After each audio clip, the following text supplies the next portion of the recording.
بن ابی وقاص رضی اللہ تعالی عنہ ملتے ہیں اور کہتے ہیں اے عمر کہاں جا رہے ہو؟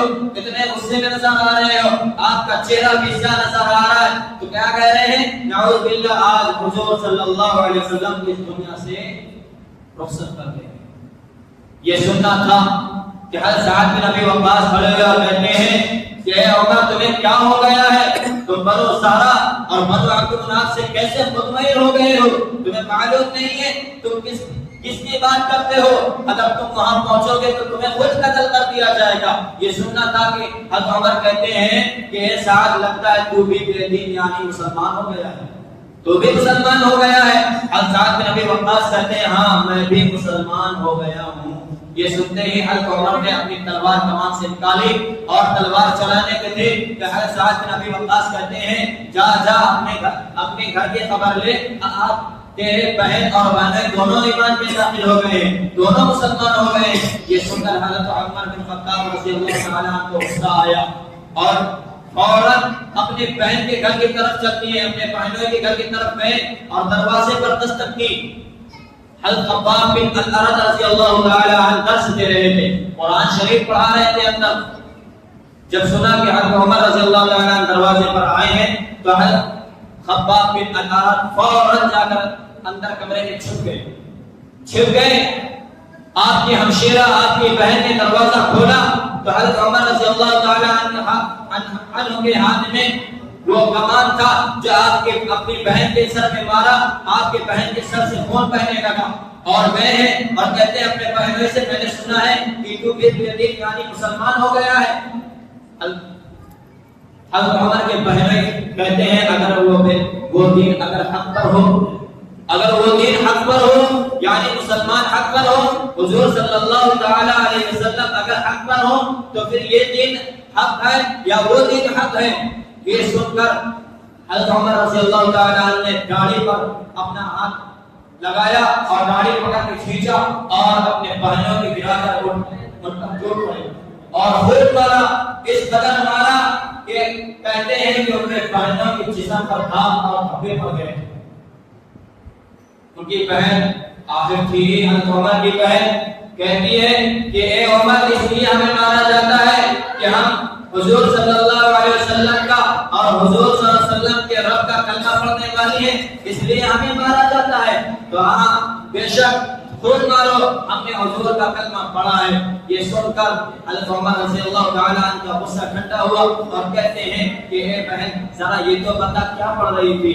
دیکھا وہ صحیفہ سامنے رکھا تھا جو جلدی میں چھوڑ گیا تھا، تو کہتے ہیں کہ دکھا کیا پڑھ رہی تھی؟ ہم بھی پڑھیں۔ تو ان کی بہن کہتی ہے کہ تو ناپاک ہے، پہلے تو غسل کر پھر اس کو چھوڑ۔ ناپاک ہاتھ قرآن کو نہیں لگایا جاتا، ناپاک ہاتھ کتاب کو نہیں پکڑا جاتا۔ پھر ان کے بہنوں نے غسل کرایا، غسل کرا، پھر اس کے بعد آپ پڑھ رہے ہیں۔ حضرت عمر نے پڑھا ما انزلنا عليك القرآن لتشقى الا تذكرة لمن يخشى تنزيلا ممن خلق الارض والسماوات العلى الرحمن على العرش استوى۔ جب آپ الرحمن پر پہنچتے ہیں تو حضرت عمر کے روٹے کھڑے ہو جاتے ہیں، الرحمن على العرش استوى۔ پھر آپ جب پہنچتے ہیں اننی انا اللہ لا الہ الا انا فاعبدنی واقم الصلاة ذکری، تو حضرت عمر کے آنکھ سے آنسو بہنے لگتے ہیں اور کہتے ہیں کہ اے بہن اپنے بہنوں سے کہتے ہیں کہ مجھے فوراً حضور صلی اللہ علیہ وسلم کے قدموں پہ لے جا، مجھے بھی ایمان قبول کرنا۔ یہ ہے حضرت عمر رضی اللہ تعالی عنہ۔ آج انہیں کی شان پر انگلیاں اٹھائی جاتی ہیں۔ کیا انگلیاں اٹھ رہی ہیں کہ بھائی تراویح تو 8 رکعت سنتیں تھی، یہ 20 رکعت کہاں سے ہیں؟ تراویح اللہ کے رسول نے 8 رکعت پڑھی ہے، یہ 20 رکعت کہاں سے آئی؟ ابو داؤد شریف کی حدیث ہے کہ حضرت عمر رضی اللہ تعالی عنہ سے صحابہ نے فرمایا کہ اے عمر تم 20 رکعت کا اہتمام کہتے ہو، اللہ کے رسول نے تو کہا تھا کہ اپنے اپنے گھروں میں پڑھو۔ تو حضرت عمر کھڑے ہوئے اور کہتے ہیں صحابہ کرام سے تم خود بتاؤ کہ اللہ کے رسول نے 20 رکعت تراویح پڑھائی یا نہیں پڑھائی؟ صحابہ نے کہا پڑھائی۔ کتنے دن پڑھائی؟ 3 دن پڑھائی۔ 4 دن کیوں نہیں آئے؟ اس لیے نہیں آئے ہیں کہ کہیں یہ تراویح فرض نہ ہو جائے، کہیں اللہ کی طرف سے وحی نازل نہ ہو جائے، اس لیے اللہ کے رسول 4 دن آپ نے تراویح نہیں پڑھائی 20 رکعت۔ جو آج یہ مسئلے اٹھتے ہیں نا، بہت مسئلے اٹھ رہے ہیں. ابھی تک تو اس کے خلاف صرف شیعہ تھے، اب الحمدللہ ایک اور فرقہ بن گیا اہل حدیث کے نام سے، وہ بھی اس پہ خوب اٹھا رہا ہے کہ یہ تو بدعت ہے، یہ تو سنت نہیں ہے، یہ مستحب ہو سکتا ہے، نوافل ہو سکتی ہے لیکن سنت نہیں ہے. اللہ کے رسول کی حدیث کہ اللہ کے رسول نے 3 دن لگاتار 20 رکعت نماز پڑھائی ہے. چوتھے دن اس وجہ سے نہیں پڑھائی کہ کہیں یہ صحابہ کرام کا شوق و جذبہ دیکھ کر اللہ کی طرف سے وحی نازل نہ ہو جائے کہ یہ فرض ہو جائے، پھر آنے والے امت کو پریشانی ہو. آج ہم سے سنت نہیں ادا کیا جاتا، کاش اگر یہ فرض ہو جاتے تو پھر کیا ہوتا. سوچنے کی بات ہے. یہ صرف سنت موقدہ ہے. تو جب حضرت عمر نے کہا تو اللہ صحابہ کرام کھڑے ہوئے کہتے اللہ کے رسول نے کہا تھا کہ اپنے اپنے گھر میں پڑھو. تو حضرت عمر کھڑے ہوئے کہتے ہیں کس بات پر اللہ کے رسول نے گھر میں پڑھنے کی اجازت دی؟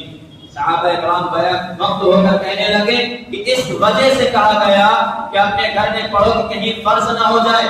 تو حضرت عمر کھڑے ہوئے اور کہتے ہیں کہ صحابہ کرام سے یہ بتائیے اب اللہ کے رسول موجود ہیں؟ اللہ کے رسول موجود ہیں؟ نہیں ہے. اللہ کے رسول کے بعد اب وحی آ سکتی ہے؟ نہیں. اللہ کے رسول آخری نبی ہے. ہمارے نبی کے بعد کوئی نبی نہیں آ سکتا. جب کوئی نبی نہیں آ سکتا تو کوئی وحی نہیں آ سکتی. جب کوئی وحی نہیں آ سکتی تو کیسے یہ سنت فرض ہوگی؟ اس لیے اللہ کے رسول کا اشارہ تھا کہ جب تک ہم موجود ہیں اپنے گھروں میں پڑھا جائے، جب ہماری وفات ہو جائے یا ہم چلے جائیں اس کے بعد پھر مسجد میں اپنے پڑھتے رہیں. یہ حضرت عمر کا قول ہے، ابو داؤد شریف کی حدیث ہے.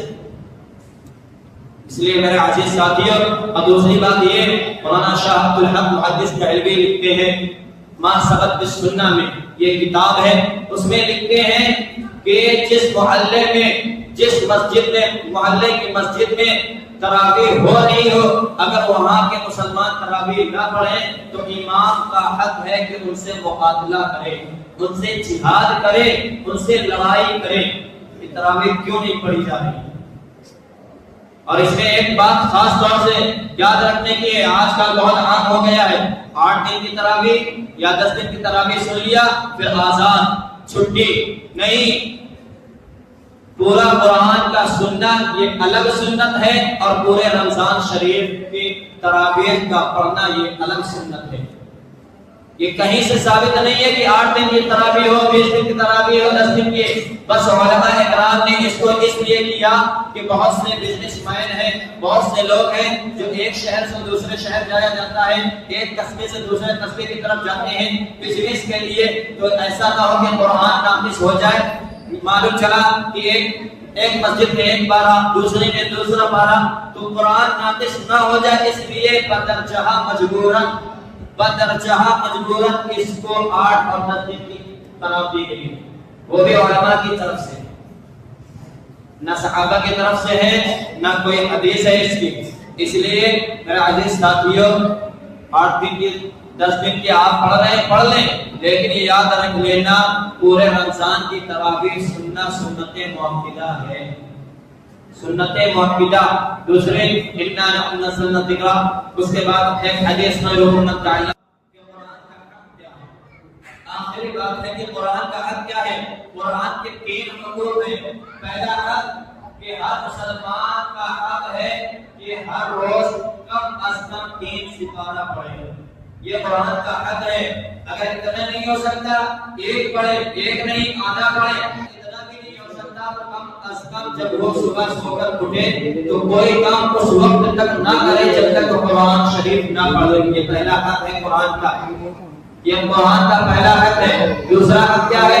تفسیر پڑھیں، قرآن کا ترجمہ پڑھیں تاکہ ہمیں سمجھ میں آئے یہ قرآن یہ گائیڈ کس لیے اتاری گئی ہے، کیوں آئی ہے ہمارے زندگی میں، ہم سے کیا چاہتی ہے یہ قرآن، ہم قرآن سے کیا چاہتے ہیں یہ ہمیں سمجھ میں آئے. تیسری چیز کیا ہے؟ خیرکم من تعلم القرآن وعلمہ. اگر تم ایک بات بھی تم تک پہنچی ہے تو دوسروں تک پہنچاؤ. شیخ الہند رحمۃ اللہ علیہ فرماتے ہیں کہ جب مجھے جیل میں ڈالا گیا تقریباً آپ 1 سال جیل میں رہے. آپ فرماتے ہیں کہ رات کی تنہائی میں میں سوچتا رہا کہ آج چاروں طرف مسلمانوں پر سوال کیوں آ رہا ہے، مسلمان چاروں طرف پریشان حال کیوں ہیں؟ اس وقت 313 تھے، تب پورے غیروں پر مسلط تھے. آج ہم چاروں طرف مسلمان ہونے کے بعد آج ہم پر یہ مظالم کیوں ڈھائے جا رہے ہیں؟ کیوں ہم پر ستم ڈھائے جا رہے ہیں؟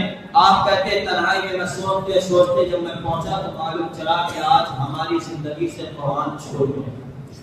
کیا چھوڑ گیا؟ قرآن چھوڑ گیا. پہلی چیز.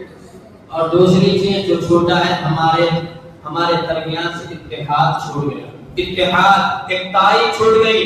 آج ہم فرقوں میں بٹ گئے. کوئی اپنے آپ کو سنی لگانے لگا، کوئی اپنے آپ کو وہابی کہنے لگا، کوئی اپنے آپ کو دیوبندی کہنے لگا، کوئی اپنے آپ کو شیعہ کہنے لگا، کوئی اپنے آپ کو سلفی کہنے لگا. فرقوں میں بٹ گئے. آج وہابی مار کھا رہا ہے، سنی خوش ہے. سنی مار کھا رہا ہے، دیوبندی خوش ہے. دیوبندی مار کھا رہا ہے، شیعہ خوش ہے. اس طرح فرقے میں جب ہم بٹے ہیں تو اللہ تبارک و تعالی نے ہم پر طرح طرح کے ظلم، طرح طرح کے مظلوم، طرح طرح کے ظالم بادشاہ مسلط ہو چکے ہیں.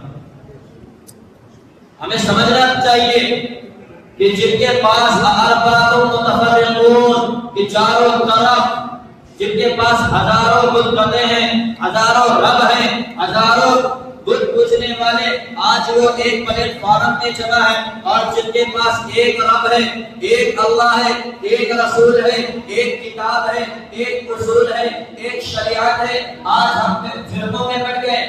علامہ اقبال کہتے ہیں منفعل ایک ہے اس قوم کے نقصان بھی ایک.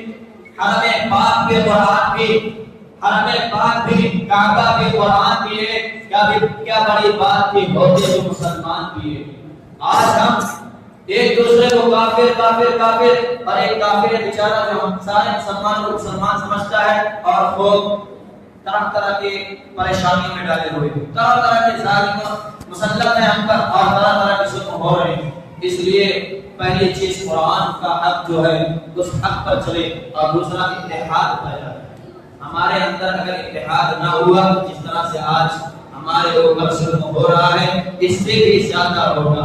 حضرت شیخ الہند فرماتے ہیں کہ سب سے بڑا جو آج ہم پر طرح طرح کے جو ظلم و ستم ہو رہے ہیں سب سے بڑا یہی ہے، فرق گرا ہے کہ قرآن چھوڑ گئی ہے اور دوسرا ہم فرقوں میں پڑ گئے ہیں.